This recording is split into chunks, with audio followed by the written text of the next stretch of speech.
እኛ ሀገር ላይ አንድ ሸኻችን አሉ ሼኽ አህመድ ዓረብ ይባላል حفظه አሁንም በህይወት አሉ ሽማግሌ ናቸው ፈቂህ ሐነፊ ናቸው ፍቅህ ያቀራሉ ልንዘይራቸው ሄድንና በጣም ደስ የሚሉ ማር ይሆኑ ናቸው መቼም እነዚህ መሻይኾቻችን የድሮዎቹ መቼም አጂብ ናቸው طيبين جدا ዘይርናቸው ቁጫል ምናምን ከወሬ ወሬ ሰሞኑን አንድ ሽማግሌ ሞተው እህነ ሼኽ صلاة الجنازة سجدوባቸው ብለው ጠሩ ጠሩንና ሂደን ሰግደን ስንመለስ ጀናዛውን ይዘው ወደ ቀብር ሊሄዱ ሲሉ ጮኸት ሰማሁ ምን ሰማችሁ እነ ሼኽ አሏቸው ምንድነው ብዬ ልብሰል አባቴ አላህ ይማርህ አባቴ አላህ ይማርህ አባቴ አላህ ይማርህ እሚል ሰው ነው ያን ጊዜ የዛሬው ሟች እኔ በሆንኩኝ ብዬ ተመኘሁ ምን ነው በዛሬ ዘመን ወንድሜ ሞተ ብሎ የእውነቱን ተቆርቆሮ አላህ ይማርህ አባቴ አላህ ይማርህ የሚል ሰው አለ የዛሬው ሟች እኔ በሆንኩኝ አላህ ይማርህ የሚል ሰው አለበት ብዬ ተመኘሁ ብለው አለቀሱ ወንድማማችነት ተራ ነገር አለ ጫወታ አይደለም ወንድማማችነት ትልቅ ጸጋ ያለው ትልቅ ኒዕማ ነው የአላህ ስጦታ ነው የአላህን ኒዕማ የሚያራክስና የሚንቅሰው ደግሞ አይከፉ የከፋ መውደቂያ ላይ ይወድቃል ምን ይላሉ ሻዕር አረቢ የሚለው ነገር አለው أخاك إن من لا أخا له كساع إلى الهيجا بغير سلاح وإن ابن عم المرء فاعلم جناحه وهل ينهض البازي وإن ابن عم المرء فاعلم جناحه وهل ينهض البازي بغير جناح وندمهن يا زوات بكيه أدرى ምክንያቱም ወንድም የሌለው ሰው የጦር መሳሪያ ሳይዝ ጦር ሜዳ እንደሚገባ ሰው ነው ያው ለመገደል የሚሄድ ማለት ነው ተጋለጠ ነው ተከላካይ የለው ወንድም የሌለውም እንደዚህ ነው ዲናችን ደግሞ ይሄን ኹዋን ነገር እኮ ጠለቅ አድርጎ ነው የሚናገረው ምንድነው እዚህ ሶሒህ ሙስሊም አንድ ሐዲስ አለ السلام علينا وعلى عباد الله الصالحين يا لاته ጊዜ أدركت كل عبد صالح لله في الأرض والسماء أو كما قال صلى الله عليه وسلم ለማንኛውም ሳሊህ ለሆነ ባሪያ ሁሉ ተደርሳለች እቺ ዱዓ ይላል እያንዳንዱ ሰጋጅ እንግዲህ ነብዩ ሰለላሁ ዐለይሂ ወሰለም ሰላትን አስተምረው ከሄዱ ጀምሮ የሚያደርገው ዱዓ ሙእሚን ከሆንኩኝ ሳሊህ ከሆንኩኝ ድርሻ አለኝ ማለት ነው ሱብሃንአላህ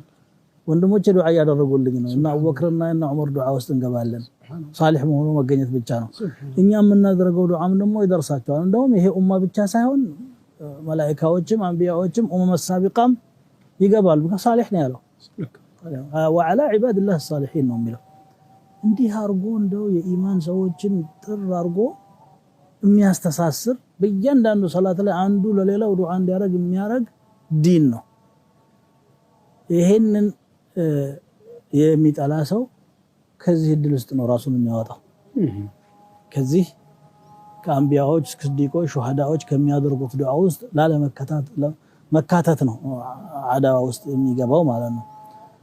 ሌላው ወንድም እንግዲህ መገለጫዎች አሉት ወሳኙ እሱ ነው ለናነሳ የሚገባው መስሎ የሚታየኝ አጠቃላይ ያው ኢማን በመገኘቱ ብቻ ወንድማማችነቱ ተገኝቷል ግን የበለጠ ደግሞ የሚሰርጸው ምንድነው አንተ ለሱ በጎ መመኘት አቅምህ በፈቀደ ቀድር ከሱ ጋር መቆም إن أخاك الحق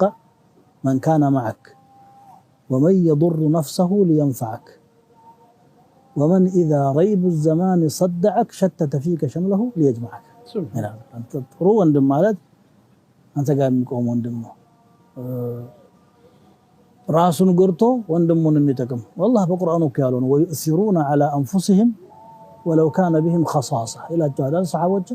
አዎ ራሳቸው ሌሎችን ወንድማቸውን ያበልጣሉ እኔ ተርቤ እሱ ይመቸው ይብላ እኔ ታረጀ እሱ ይልበስ እኔ በርዶኝ እሱ ይሙቀው እኔ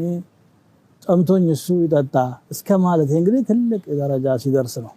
ይሄ ነው ዘመን ደግሞ አንዳንድ ጊዜ ያው ዘመን የሚሰራው ነገር ባይኖርም በሆነ ዘመን ላይ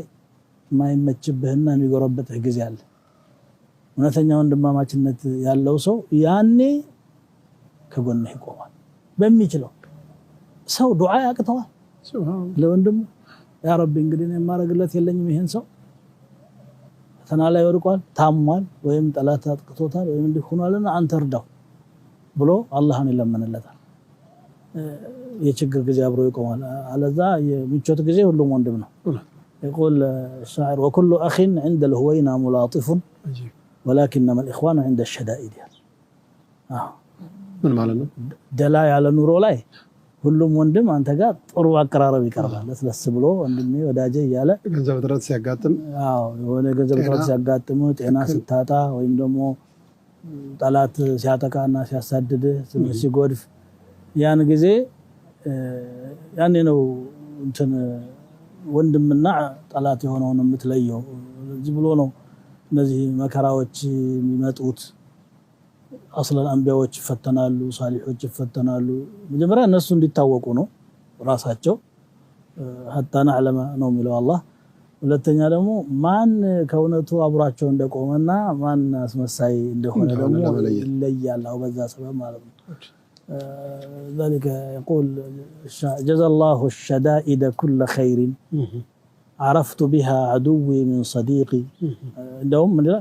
جزا الله الشدائد كل خير وإن كانت تغصصني بريقي وما شكري لها إلا لأني عرفت بها عدوي من صديقي مكرانم الله قيات له